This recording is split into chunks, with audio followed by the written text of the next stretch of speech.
Hello दोस्तों, स्वागत है आपका अपने यूट्यूब चैनल राजगुरुकुल एकेडमी पे।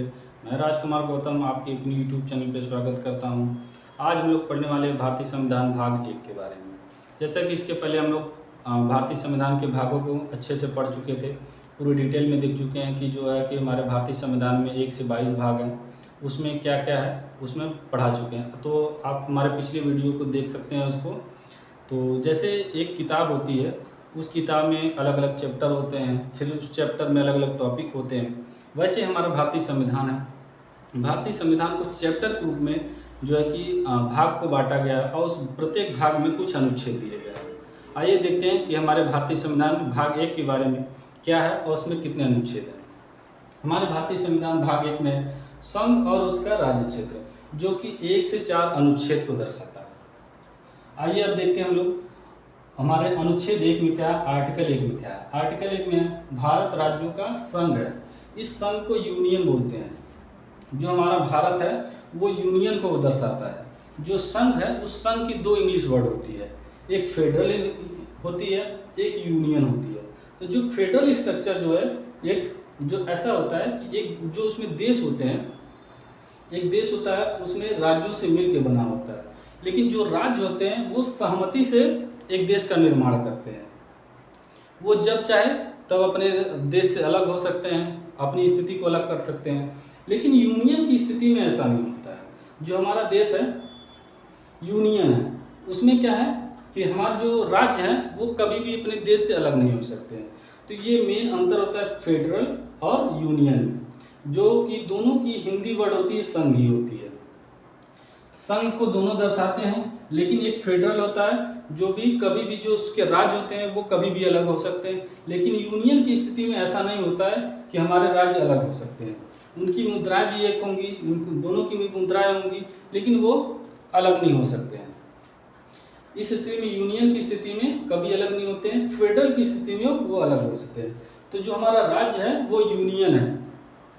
जो हमारा राज्य क्या है, यूनियन है। जो हमारे राज्यों को जो वर्णन किया गया है वो पहली अनुसूची में भी बताया गया है कि जो हमारे राज्य हैं उनको पहली अनुसूची में रखा गया है। जो हमारा संघ है उनको 3 क्षेत्रों में बांटा गया है। जो संघ को 3 क्षेत्रों में बांटा गया है। पहले जो राज्य क्षेत्र में जो एक तरीके से विकसित रूप में है उनको राज्य क्षेत्र में रखा गया है। जो संघ क्षेत्र है जिसपे सीधे सीधे राष्ट्रपति का, जिसे केंद्र सरकार का जिसपे शासन होता है, वो संघ क्षेत्र होता है, जिसे संघ शासित राज्य कहते हैं। एक अर्जित क्षेत्र होता है। अर्जित क्षेत्र क्या मतलब क्या होता है, जो हमारा देश है वो स्वप्रभु एक राष्ट्र है। हमारे देश में अपने निर्णय के ऊपर किसी भी बाहरी हस्तक्षेप का, किसी बाहरी देश का हस्तक्षेप नहीं होता है। हमारा देश जो होता है अपने आंतरिक और बाह्य दोनों के मामलों में निर्भर है। किसी और के कोई और देश का उस पर निर्भरता नहीं है, उसमें किसी और देश का हस्तक्षेप नहीं है। तो इसकी वजह से हमारा देश क्या है, एक स्वप्रभु राष्ट्र है। तो हमारा देश जो है अपने आंतरिक और बाह्य निर्णयों को स्वतंत्र रूप से ले सकता है। तो जो है अर्जित क्षेत्र क्या होता है, अर्जित क्षेत्र जैसे होता है कि कोई जो है अपना हमारा देश होता है उसमें जो है कि अपने सीमा क्षेत्र से बाहर को अगर कोई क्षेत्र को अर्जित करता है तो वो अर्जित क्षेत्र में कहलाता है।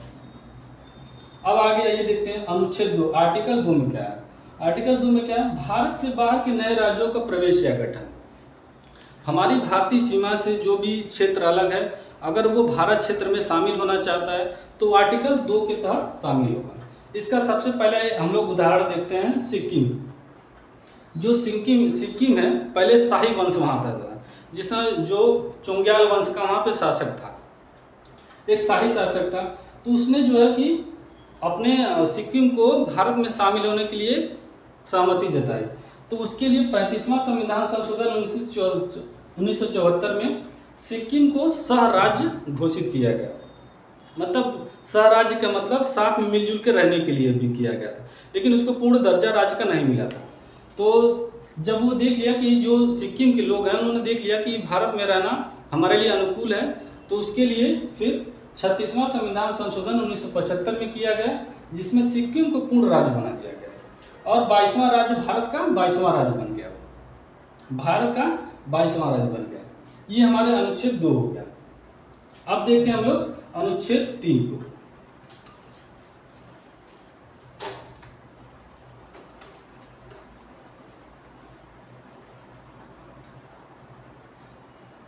अनुच्छेद 3 में क्या है हमारे, अनुच्छेद 3 में हमारे है भारत के नए राज्यों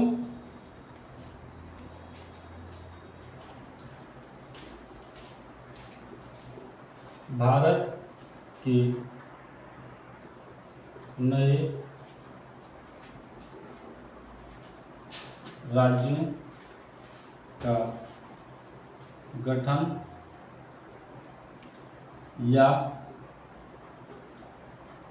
नाम क्षेत्र में परिवर्तन।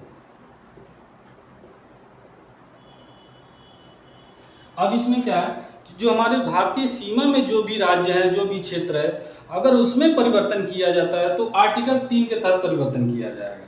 जैसे हमारा तेलंगाना जो है आंध्र प्रदेश से अलग हुआ 2014 में, तो वो किस अनुच्छेद के तहत हुआ, आर्टिकल 3 के तहत। वैसे ही हमारा जम्मू कश्मीर में परिवर्तन हुआ, लद्दाख में परिवर्तन हुआ, तो वो आर्टिकल 3 के तहत हुआ, क्योंकि ये हमारे भारतीय सीमा के अंतर्गत है।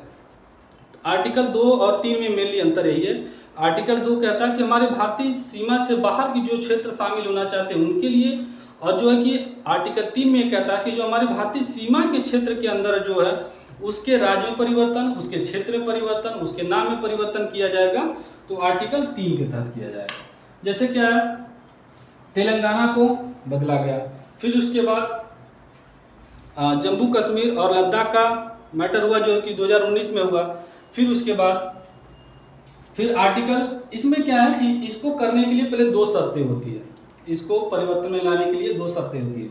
जब ये अध्यादेश लाया जाता है तो राष्ट्रपति की पूर्व अनुमति होती है, 2 शर्तें होती है।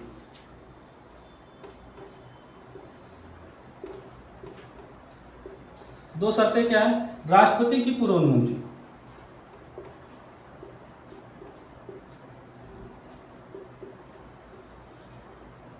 पूर्व अनुमति, इस अध्यादेश को लाने के लिए उसके राष्ट्रपति की पूर्व अनुमति होनी चाहिए। और दूसरा क्या है, दूसरा ये होता है जिस राज्य से परिवर्तन करना है, जिस राज्य का परिवर्तन करना है, उस राज्य से सहमति के लिए या फिर उसके बाद निर्णय, उसका मत जानने के लिए उसको उस अध्यादेश को भेजा जाता है। लेकिन ये कोई आवश्यक नहीं है कि वो अपना निर्णय में क्या देता है, ये संसद मानने के लिए कोई बाध्य नहीं है। अगर वो सहमत है, नहीं सहमत है, फिर भी संसद अपने चाहे अपने तरीके से कानून बना सकती है। तो ये राज्य से संबंधित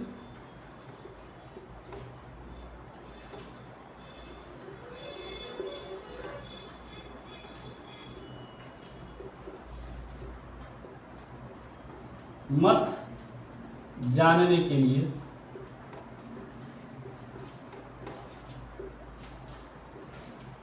भेज सकता है। ये क्या है, मत जानने के लिए भेज सकता है। अब आर्टिकल 4 में हम लोग देखते हैं। आर्टिकल 4 में क्या है,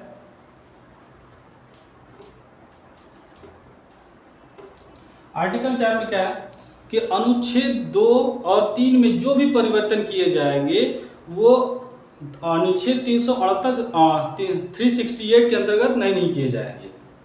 जो हमारा अनुच्छेद 2 है,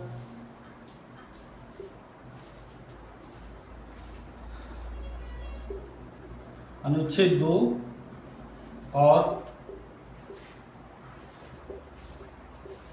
अनुच्छेद 3 में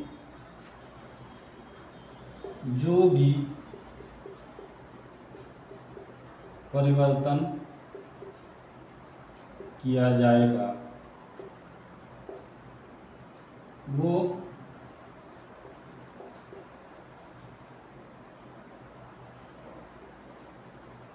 अनुच्छेद 368 के तहत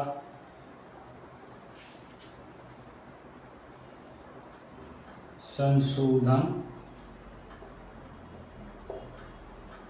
नहीं माना जाएगा।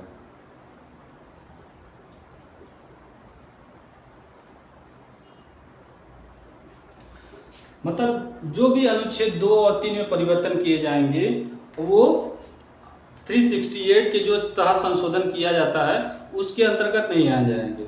इसको पास करने के लिए सिर्फ साधारण बहुमत ही काफ़ी है। हमारा जो भी ये अध्यादेश होता है वो साधारण बहुमत से पास किया जा सकता है। तो आज के हमारे वीडियो में इतना ही है, और हमारा ये वीडियो आपको अच्छा लगा तो इसको लाइक और सब्सक्राइब जरूर करें और अपने दोस्तों के बीच शेयर जरूर करें। धन्यवाद।